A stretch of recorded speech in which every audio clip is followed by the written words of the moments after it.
नमस्कार। एक्यूरेट अध्यात्म आपको इस चैनल पर बताया जाता है। इस लाइन का मतलब ये नहीं है कि खुद को या फिर अपने चैनल को प्रमोट करने के लिए मैं ये लाइन बोल रहा हूँ। जो सच है वो है। कुछ लोगों ने 6 महीने या फिर साल भर विपासना का कोर्स किया, उसके बाद वो लोग गुरु बन जाते हैं। और जो भी लोग उन्हें ज्वाइन करते हैं उन्हें भी लगता है कि विपासना कोई बहुत बड़ी चीज़ है और उसको फॉलो करके हमें भी कोई बहुत बड़ी उपलब्धि हासिल हो जाएगी या फिर हमें मोक्ष वगैरह मिल जाएगा।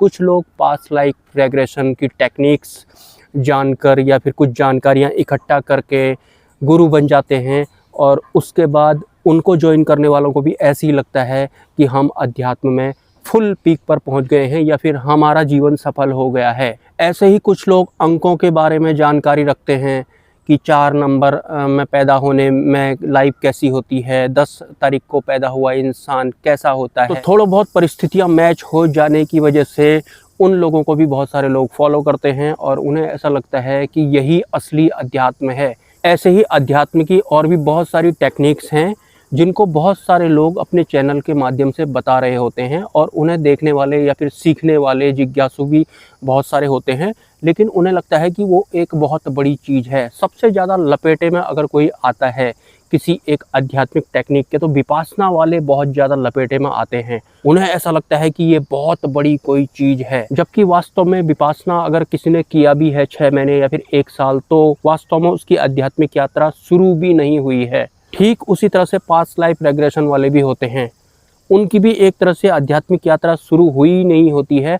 पास्ट लाइफ रेग्रेशन करवाने वाले लोग तो एक तरह से और भी पीछे को चले गए होते हैं, माइनस में। लेकिन इस चैनल पर अगर आप आएंगे तो आपको रियलिटी बताई जाएगी और कैसे आप मन बुद्धि के पार जा सकते हैं या फिर माया पार की भक्ति वास्तव में होती कैसी है, प्रैक्टिकली कैसे आपका जीवन होता है, या फिर अहंकार के पार या फिर आत्म स्थिर होने के बाद कैसा जीवन हो जाता है, इंटरनली वो साधक कैसा होता है, ये सब प्रैक्टिकली यहाँ पर बताया जाता है।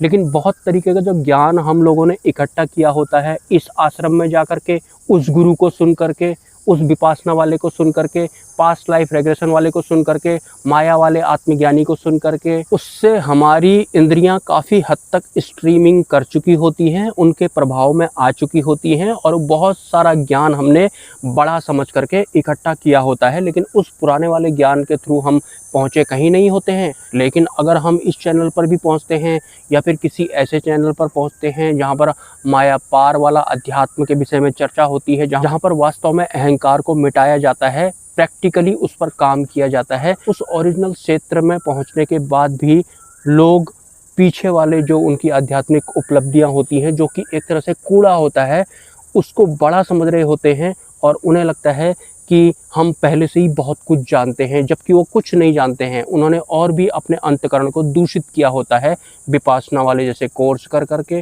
पास्ट लाइफ रेग्रेशन करवा करके, या फिर ध्यान करके, जो कि शुरुआती चरण होता है जिसमें इंद्रियां शांत भर होती हैं, जैसे कि ध्यान कहा भी नहीं जाता है, ये सब करके। और बौद्धिक बल भी काफ़ी जीर्ण हो गया होता है या फिर काफ़ी मैच्योर हो गया है ऐसा लगता है। तो ऐसा लगता है कि हमें आज तक जो भी समझ में आया था वो बिल्कुल सही था।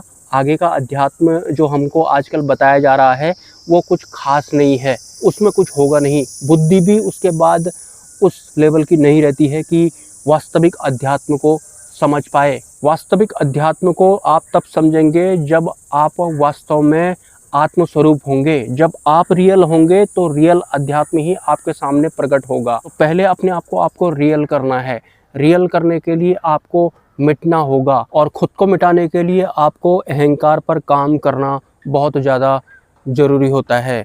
हम सभी लोगों का एक दायरा होता है, एक सर्कल होता है, उसी सर्कल के अंडर में हमारा कंफर्ट जोन होता है। हम उसके अंदर में ही रह करके कुछ भी चीज़ एक्सेप्ट करते हैं या फिर ना एक्सेप्ट करते हैं। एक भाई साहब हैं जो स्पेन से अक्सर मुझे कॉल करते हैं, तो उनका सर्कल कैसा है, उनके सर्कल के हिसाब से अगर उनको बातें मिलेंगी सुनने को तो वो ठीक रहते हैं।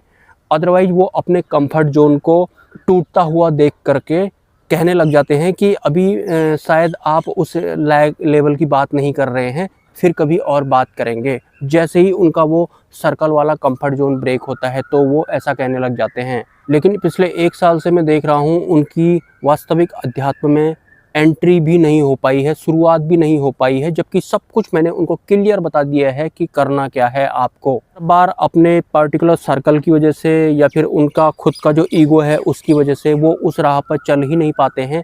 पहले से ही जो उन्होंने अपने आप को माना है या फिर जिस भी हिसाब का उनका इंटरनल सिस्टम बन गया है, मन बुद्धि चित्त अहंकार वगैरह, उसमें उन्होंने एक कंफर्ट जोन बनाया हुआ है, उससे इधर उधर वो जा ही नहीं पाते हैं।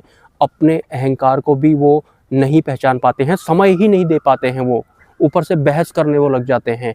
तो जो भी इंसान माया पार होगा या फिर जो भी आत्म स्थिर होगा, तो सीधी सी बात है वो आपको लाइन पर लाने के लिए, कौन सी लाइन पर, कि आपकी वास्तविक अध्यात्म में शुरुआत हो जाए, उस लाइन पर लाने के लिए वो क्रोध में भी आपको जवाब दे सकते हैं।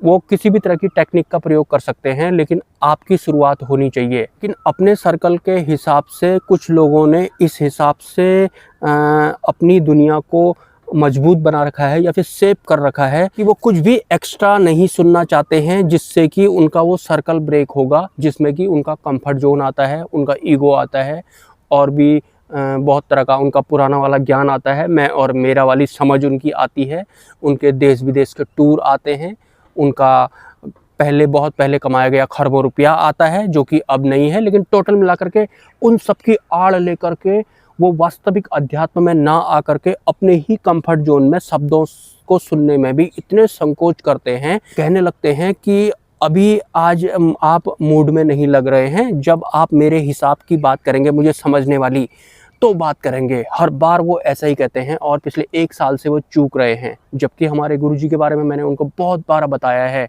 लेकिन आज तक वो सत्संग नहीं सुन पाए हैं। और उनका मन बुद्धि चित्त अहंकार ऐसा हो गया है कि अगर कोई श्रेष्ठ गुरु भी उनके सामने में आएंगे तो वो सवाल खड़े करने लगेंगे। मतलब पहले से ही अपने आप को वो बहुत कुछ मानते हैं। उसको बचाने के लिए उन्होंने अपना एक दायरा सर्कल बनाया हुआ है कि अगर कोई मुझे कुछ बताएगा भी मेरे बारे में तो मुझे ठेस नहीं पहुंचाएगा, वो कुछ इस तरह का उन्होंने अपने आप को बनाया हुआ है। जबकि अहंकार को आपको हर हाल में क्रैक करना होगा, जिससे कि आपको प्रॉब्लम होगी, आपको थोड़ा ठेस पहुंचेगी, आप भड़क जाओगे। जो भी लोग हैं जो हाल फिलहाल में फ्री आश्रम की बात कर रहे थे, वो उन लोगों के लिए भी ये लाइन लागू होती है, जो पहले से हैं उन लोगों के लिए भी ये लाइन लागू होती है।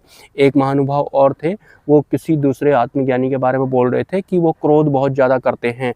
जी, आत्मज्ञानी जो होते हैं उनको पता होता है कि ये जो लोग मेरे पास में आए हुए हैं इनको कैसे आत्मज्ञान की तरफ लाना है। मे बी आप बिना क्रोध के समझेंगे नहीं तो क्रोध भी वो आपको दिखाएंगे, लेकिन आपने नोटिस किया गया आत्मज्ञानी हो तो क्रोध काहे को दिखा रहे हो भाई, तुमको क्रोध नहीं करना चाहिए। उनका क्रोध आप छोड़ो, आपको आत्मज्ञान में आना है, आपको अपने स्व में स्थित होना है और आपको वो आपसे बेहतर जानते हैं। तो आपको लाइन में लाने के लिए वो क्रोध का इस्तेमाल भी कर सकते हैं, दंड का इस्तेमाल भी कर सकते हैं, आपकी वो धज्जियाँ भी उड़ा सकते हैं, वो कुछ भी कर सकते हैं। आपको समर्पण का मतलब तो पता ही होगा ना बस। लेकिन आपके लाइफ में एक ओरिजिनल गुरु आने चाहिए, वो वास्तविक गुरु होने चाहिए और यहाँ आपको सब कुछ वास्तविक मिलता है। लेकिन पहले से ही आपने अगर अपना सर्कल बनाया होगा कि नहीं, अगर कोई गुरु बोलेगा भी तो वो सही करके बोलेगा, वो गुस्सा नहीं दिखाएगा, वरना मैं भी 50-60 साल का हो ही गया हूँ तो मेरे पास भी बहुत तरह का ज्ञान है, तो ऐसा नहीं चलेगा सर। अगर आप अकेले रहते हैं लेकिन आपको अगर वो अकेलापन चुभता है अपना, तो आपको आत्मज्ञान नहीं हुआ है। अगर आप अकेले रहते हैं और अकेले में आप खुश हैं तो आत्मज्ञान वहाँ पर होता है, क्योंकि आत्म तत्व से मिलने के बाद खालीपन या फिर अकेलापन किसी काम का नहीं रह जाता है और आप अपने आत्म तत्व के करीब पहुंच जाए। यही सब हमारे गुरु करते हैं, भले ही उनका रास्ता कुछ भी हो सकता है, हर किसी क्लाइंट हर किसी शिष्य के हिसाब से अलग अलग हो सकता है। तो आपको इन सब के लिए तैयार रहना है। लेकिन ज़्यादातर साधक या फिर इंसान कैसे होते हैं, वो पहले से ही अपने आप को सुरक्षित करके चल रहे होते हैं कि कुछ गलत नहीं सुनूंगा, मैं भी पहले से जानता हूँ, मैंने भी विपासना किया हुआ है, पास्ट लाइफ रेग्रेशन भी मैंने करवाया था एक बार में। मैंने सिद्धियों को भी देखा है, आँख बंद कर दे मुझे यक्षिणी भी दिखाई देती है। तो मेरे पास तो वैसी बहुत सारी उपलब्धियां हैं। आप गुरु हो गए कोई बात नहीं, आप अपनी जगह में सही बोल रहे हो, लेकिन जो मैं बोल रहा हूँ मैं भी तो अपनी जगह में सही हूँ। ऐसे वाले होते हैं जिन्होंने बहुत तरीके का ज्ञान इकट्ठा कर लिया होता है, बहुत तरह के माया वाले आत्मज्ञानियों को या फिर किताबें उन्होंने पढ़ ली होती हैं, लेकिन अंदर से उनका कुछ नहीं होता है। ज्ञान इकट्ठा करने से कुछ नहीं होता है। आपको अपने वास्तविक स्वरूप में पहुंचना पड़ेगा और बिना गुरु की, परमात्मा की कृपा के आप वहां नहीं पहुंच सकते हैं। तो गुरु के महत्व को आप समझें, लेकिन उससे पहले बहुत तरह के जो आपने अपने आप को पकड़ करके सुरक्षित कर रखा है, तमाम इस पूरी दुनिया को इकट्ठा करके भर करके आपको नहीं पता, आपने कूड़े को सोना गोल्ड समझ करके अपने साथ में रखा हुआ है। जबकि वास्तविक ध्यान कुछ और होता है और वास्तविक प्रेम भी कुछ और होता है। वो प्रेम भी वैसा नहीं होता है आत्मा के स्तर वाला जैसा कि आप बुद्धि से समझ रहे हैं। तो वास्तविक गुरु के सामने में समर्पण के अलावा एक साधक या फिर एक शिष्य के पास कोई भी दूसरा रास्ता नहीं बचता है। क्या आपको भी आपका आज तक का इकट्ठा किया गया ज्ञान बहुत ज़्यादा कीमती लगता है, जिससे आपकी आत्म जागृति भी नहीं हुई, आपका कुछ हुआ ही नहीं, बस ज्ञान है आपको, और वही ज्ञान आड़े आ रहा है आपके और परमात्मा के बीच में। मिलते हैं किसी नेक्स्ट वीडियो में। नमस्कार, हैव अ नाइस डे, जय स्वामीनारायण।